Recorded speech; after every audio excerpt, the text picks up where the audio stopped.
Ay mga presyo na 7,000 pesos. Dahon par. Dahon SUV D6.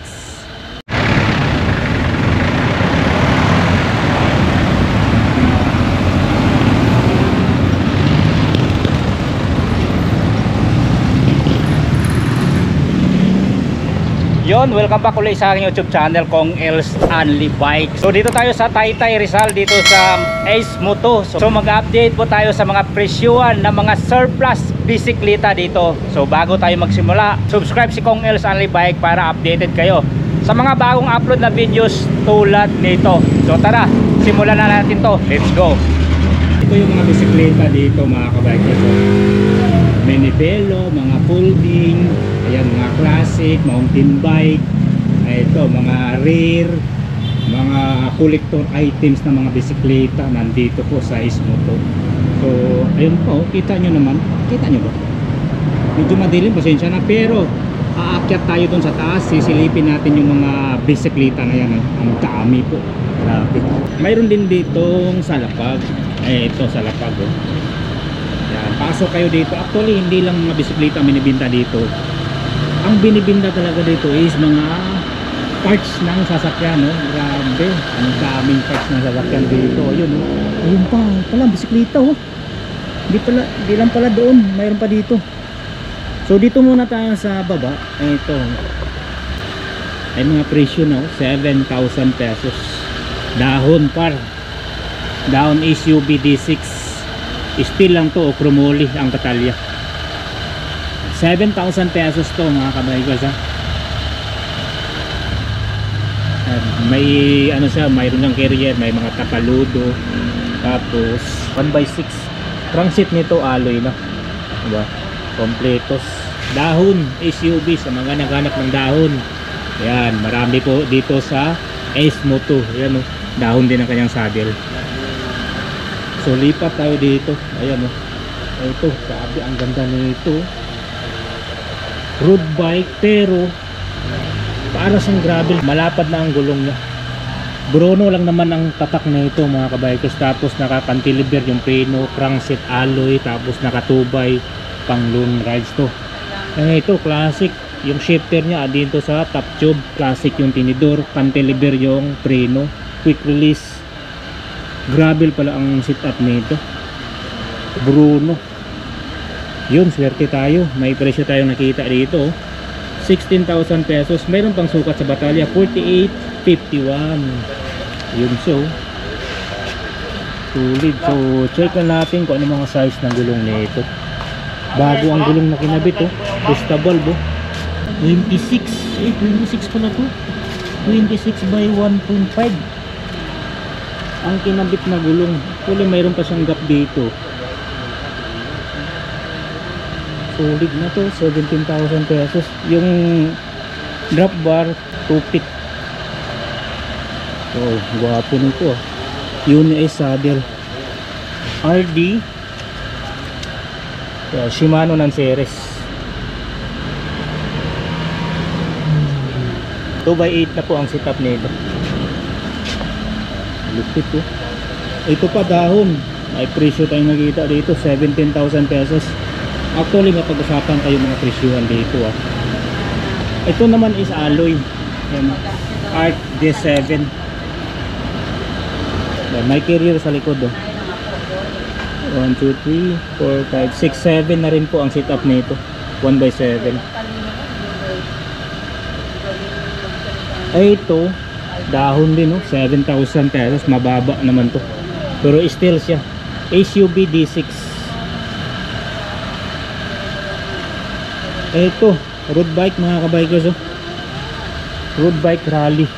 May presyo dito, 25,000 pesos. Rally. Yung stem, pati yung drop bar. Naka STI na to, oh. Tiagra ang karga. Yan. Quick release. 2x din po ang setup nito. Lutik na pala ito. Nakita tayong sukat dito, 52. So eskwalado po ang kanyang batalya. Ayan, naka 2x na siya. 1, 2, 3, 4, 5, 6, 7, 8, 9, 10. Wow, 2x10. Tiagra yung RD. Paliter Tiagra. Rally seat post, saddle rally. Grabe, lupit nito oh. 25,000 pesos. Pamana ko nito mga kabikers. Rally na 2x10. Ay, ito mountain bike naman do. 29 siguro to kasi malaki tingnan siya. Ah, 27.5 by 2.10. Yan, 27.5 to. Bago ang gulong oh. Penda. Ito, hindi mo na gagamitin. GT pala to. Hanip, makinis pang batalya oh. Naka 3x pa, stock pa yung karga nito. Alloy yung crankset, pedals niya oh. Generic lang. Naka hydraulic ba to? Ay, naka combo shifter. Ayan oh. 3x7 stock to mga kabikers. Ang sukat nyo, presyo 16,000 pesos. Yung tinidor niya alloy na, tapos may rami siyang mount dito. Naka mechanical pa lang to. 3x7 pa lang ang setup nito. I-upgrade nyo na lang to. 16,000 pesos. Makinis pa ang batalya. GT na aggressor. Ito, next natin tong hybrid. Hybrid, ito. Presyo 15,000 pesos. 43.56 ang sukat. Crankset niya alloy na. 1, 2, 3, 4, 5, 6, 7, 8. Yan, 3x8 yung setup nito. Marin pala ang brand nito mga kabikers oh. Seat post marin din, tapos saddle marin din po, stem marin. Yung RD hindi natin masyadong masilip, pero Shimano yung RD niya mga kabikers oh. Yan yung shifter Shimano, tapos naka take through yung hydraulic. Bakal lang ka ng tinidor. Kung naka drop bar lang to, gravel na to eh. Kung mga hubs, brand marin. Yan oh, pang gravel yung gulong. 40C siguro ito. Ah, 38C. 15,000 pesos. Meron pa ditong ano, 20 inch na Louis Garnier, 9,000 pesos. Naka V-brake, crankset alloy, Sura yung RD. So 1x8 yung setup. Alloy po ito ah, si Louis Garnier. Tayo dito folding dahon kan bakal SUV D6, presyo 7,000. Yun, mga 7,000 yung mga presyoan dito sa mga steel na dahon. 1x6. Next natin tong turn, alloy po ito. Turn na link A7, 1x7, naka rim brake, presyo 11,000 pesos. Okay, dito tayo sa mga mountain bike. Ito makinis-kinis pa oh. Giant oh. Giant ATX internal cabling, naka combo shifter, 3x8, 15,000 presyo. Handlebar, stem, Giant, coil spring, tinidor, XCT, kumpas gulong, Krista valve, 27.5 pala ito. Ano, 3x7.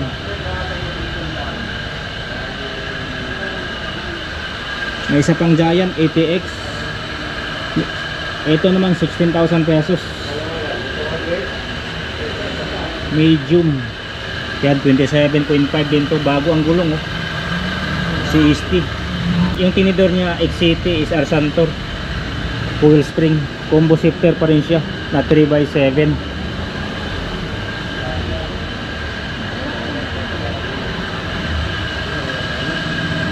Itong next 15,000 pesos hybrid, 47.56 ang sukat. GT pala to, GT na hybrid, combo shifter din siya, 3x7. Naka disc brake na siya, kainda gulong. Wala to, gawin gravel no, GT. May mga mount na siya, oh. Crankset alloy. Naka center stand pa siya, oh. 35C ang gulong. RD Tourney. Mayroon pa ditong Cannondale. Ano bang setup nito? Pulsos. Kasi naka-suspension yung ano niya, stereo. Ayan, oh. Suspension po ito. Tapos meron siyang rear suspension. Diba? Cannondale JKL 700. Angas nito, oh. Uy, naka-send ang kanyang caliper o preno. Shimano pa yung hubs, oh. Ano kayang RD nito? RD XT 3x9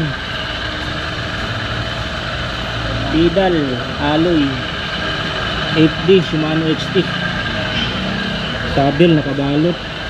Presyo 29,000 pesos. Hydraulic Shimano Dior XT.